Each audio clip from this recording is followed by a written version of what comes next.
Op! Uy! Yo, what's up mga bosses? Kolotsky TV here nga pala ulit. And then for today's video mga bossing, eto na. Dumating na yung pinakahihintay-hintay natin na sinasabi ko sa inyo nung nakaraang video na may na-orderan tayo or may nabilan ako na isang followers din natin dito sa may Facebook and then dito sa may YouTube natin na 5-pack ng F1 Hot Wheels yon. And then may kasama pang tatlo. May nabili pa akong tatlo sa kanya and then may kasama pang tatlo na para sa inyo daw yon na ipamimigay natin. Good news yun. Tatlo yun mga bossing. So may pang Hot Wheels drop ulit tayo. May maswerte na naman na makakuha ng Hot Wheels yun. So bago yan mga bossing, bago kami mag-meet up kasi mamaya pa yon, may i-unbox tayo ngayon. Ito yung Shell gas station mga bossing na pinakita ko na sa inyo to dati pero hindi ko to na hindi natin to na unbox. Dahil ang sabi ko nga is ibebenta natin to. Pero dahil hindi naman nabili at wala namang bumili na itong gas station natin, is bubuksan ko na lang to kasi tamang-tama mga bossing, may nakuha pa ako dito. No, yung mga pang Japan toys natin, may nakuha ako doon na mainam-inam na tamang-tama na pang diorama din mga boss. Ang ganda nung nakuha ko na yon. Merong sounds. Basta, papakita ko sa inyo. Unbox muna natin to. And then mga bandang hapon mga boss is pupuntahan na natin si Brother Justin. Excited na ako doon. Doon sa na-score natin na yun. Pero ngayon, unbox muna. Let's go! Bili ko na ito doon sa supplier nung nakukuhanan ko is parang 400 lang nata kuha ko rito. Pero ang original price niya is 499. And then binibenta ko naman siya sa Facebook ng 600, parang 650, parang ganun. So ito kasi pahirapan din makahanap na ito sa ngayon. Dahil mabilis lang itong maubos sa mga mall. Pero ito, ngayon, bubuksan na lang natin siya. Tapos buuin na lang natin para pwede na natin ipang display. So ayan, nabuo ko na yung base. Madali lang naman siyang buuin. Then dikit-dikit lang ng mga sticker katulad na itong sa may mismong salinan ng gas. Yan, didikit natin yung sticker. Nandito na ako sa may page 5 or step 5, step 4. Yan, nandyan na ako na part. Yan, madali lang to. Tapos lagay ko lang yung bubong. Tapos iparada na natin yung mga sasakyan natin na kailangan ng paggasa. Ready na ba kayo mga boss? Yan na yung bubong. Ito na siya, bebem! Ang ganda! Tamang-tama talaga sa mga gantong scale ng mga sasakyan natin mga bossing, no? Ayan, no? Ang ganda! Malalaglag ka sa bangin! So ayan mga boss, madali lang siyang assemblein. Meron din naman siyang manual na susundan. And then yung mga sticker naman is madali lang din namang idikit.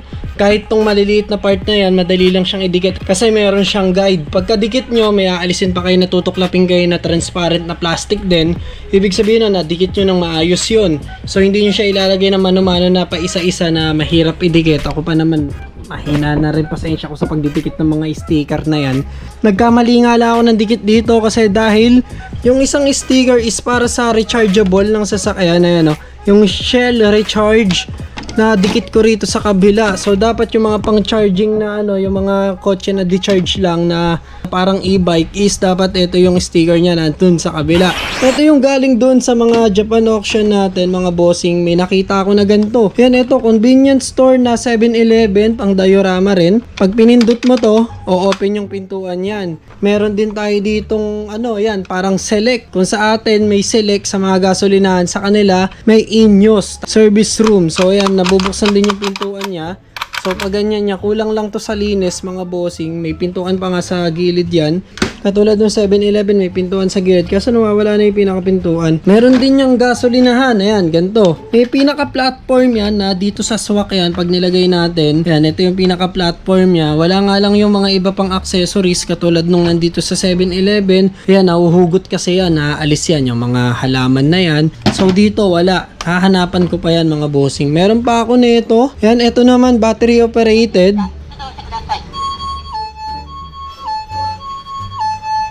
So parang sa mga fire truck to mga bossing, ganun yung setup niya. So maganda rin to, may makakasama rin to, panigurado. Meron din ganito mga boss. Ano ba to? Parang hindi to convenience store Pero di battery din, yan, battery operated, wala nga lang siyang battery. Ito may pintuan pa yan mga bossing pag binuksan natin yan. O di ba? May pintuan pa. Ito pa, ito maganda to, garage mga boss yan. Ito yung garage niya. Nasasara yung roll up niya mga bossing. Pag binuksan natin yung roll up, pwede nyong pindutin, may pinipindot na part dito. Ayan, ito yung part na to. Ayan, pag pinindot mo to, aangat yung nandoon sa loob, tapos lalabas yung sasakyan. Ganda rin ito mga boss. Kulang lang sa linis talaga, medyo madumi. Ito pa, meron pang isa na parang convenience store or waiting area. Yan, ganun din mga bossing. Yung sticker niya nga lang, medyo ano na yung sticker niya. Pero kayang-kayang gawa ng paraan to. O, tingnan nyo, umiilaw yan mga boss. O, diba? Ang galing, diba? O, may stoplight. Ayos, may stoplight din. Papunta na tayo kay Brother Justin para kunin yung nabili natin na 5-pack na F1 mga bossing. Problema lang natin ngayon is baha sa kanila, yan, taas ng tubig. Pero okay pa rin. Sabi niya magta-tricycle na lang siya palabas. Dito ba yung sulok? Ah, dolo pa. Thank you. Brother, pasensya na. Pasensya na. Yung pakita natin. Sayang, di ka na daya rin sa bahay. Sunod. Oo. Ay, naka bubble wrap. Mamaya ako na ipapakita sa kanila. Ito yung ay, may duck. Oo. Ito yung pamimigay natin. Ito, pinamimigay ni Brother Justin sa inyo. Bali, 3 yan, no? 3 to. Ayan, ito yung pinamimigay ni Brother Justin. Si Brother Justin, mag-thank you na agad kayo sa kanila, ha? Ay, sa kanya, ha? Mag-thank you kayo sa kanya. Para sa inyo to. Thank you, bossing. Oo, salamat, ha? Salamat. Oo, pag ano tayo kasi siya. Okay, tignan na natin itong nakuha natin kay Brother Justin. Wow! Tagal din nating hinintay ito. Halos 1 buwan din, mga boss. Kaya sobrang shoutout sa'yo, Brother Justin. Maraming salamat sa 2024 5-pack na binigay mo sa akin na Formula 1. Yan, ganda na ito mga bossing, no? Yung Formula 1 na to is ito yung hinahanap natin talaga dati. Na yun yung doon sa ano, no, yung nasa card. Pero ito, kinagandaan na ito mga bossing, isang set to, no? 5-pack, no? Sa isang set na to, meron tayong 5 F1 dito mga bossing. So, meron tayo ditong ano, no? McLaren Formula 1 team. Ito yan, yung kulay orange. DWT Alpine F1 team. Ito yan, yung pangalawa. Visa RV team din ata to. So, ito yan, yung pangatlo. Ito naman yung Kicksover F1 team. Yan, ito naman yung pang-apat. At ito yung MoneyGram. Yan, F1 team din. So, meron na tayong isang set mga bossing. Buksan ba natin? Ang hinayang kasi kung bubuksan natin. So, ang original price nito is 649 mga bossing. Pero ang bentahan talaga nito mga boss, etong isang set pa lang na to, maabot ng 1.5 pataas, no? 1.5 to 1.8 yung nakikita kong presyon nito sa FB. Meron nakikita ko 1K lang. Yung mga pangilan-ngilan yun nakikita ko. Pero kung seswertihin ka, makakita ka na tagi 800. Kung talaga makakita ka, 1.5 mga bossing. Yung isang set nito.